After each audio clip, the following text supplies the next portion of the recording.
Hi guys, and welcome to my channel. Today I'm sticking to my roots, which is Russian, and I'm gonna share this wonderful Russian recipe of millet kasha. Kasha in Russia called not just buckwheat, but any type of food that's made out of grain. So we're gonna use millet for our kasha today, and we're gonna stuff it with raisins and dried apricots. It's gonna have milk and honey. So what is millet? Millet is a seed of a small-seeded grass plant. It is in the grain category and it's widely grown around the world, especially in Russia. It has some good health benefits. It's gluten-free, and millets are a rich source of fiber, minerals like magnesium, phosphorus, iron, calcium, zinc, and potassium. A lot of people compare it to chia seeds. Although it is a seed, but it is consumed by humans, not just some cute, fluffy little chicks. My grandmother used to make this kasha in the wood-burning hearth, and back in the old days, each family in the country would have one of those, and a special equipment to get food in and out. But besides the cooking properties, this hearth had a place where you can actually lay on top of it and get warm. When my grandparents passed away, my dad inherited the house and he deconstructed that hearth. I was very upset. Old recipe for this kasha was lost or forgotten, but I was very excited, guys, because I got this book and it had the recipe for millet kasha in it. And believe it or not, it was made in the clay pots, and this book is absolutely beautiful. It has so many beautiful traditional Russian recipes that I might use on my channel. So for this recipe, I'm gonna use very traditional Russian clay pots.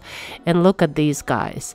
They have little lids, and each one of them is about 200 milliliters. And of course, I'm gonna have that special equipment to get them out of the oven, which in Russian this equipment called ukhvat, which means grab it and take it out. And of course we're gonna use some millet, and I have about 3/4 of a cup of uncooked millet. We're also gonna need about 3 cups of milk. We're also gonna need about 4 tablespoons of butter, just a pinch of salt, and we're gonna use honey instead of sugar. I'm also gonna use some golden raisins for this recipe, and I'm gonna use some dried apricots. Okay guys, don't laugh, but in this recipe it says wash millet and change water 7 times. I don't know if it's very ceremonial or very Russian. Anyway, you just need to wash your millet. I'm also gonna cut this apricot into little bite-sized pieces. Then we need to warm up our milk so we can just dissolve all our other ingredients. We're gonna add melted butter to it, a pinch of salt, and then we're gonna add about a full tablespoon of honey. And then we're just gonna swirl it around until everything is combined, and we're ready to make our kasha.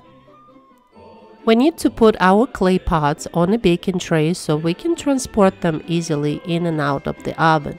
And then we're going to fill each one of them of 3 tablespoons full of millet.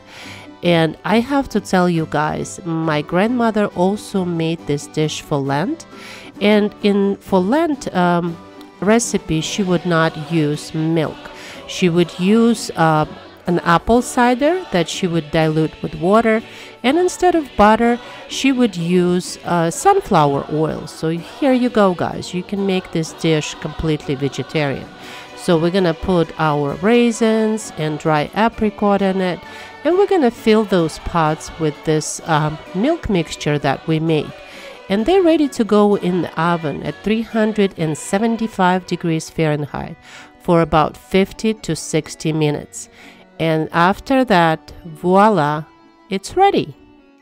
And here it is guys, that's the final reveal. Look how beautiful this kasha is. And it might have some of the milk solids, which is okay. You're just gonna mix it in and it's still gonna have this wonderful flavor full of milk and honey and dry fruit.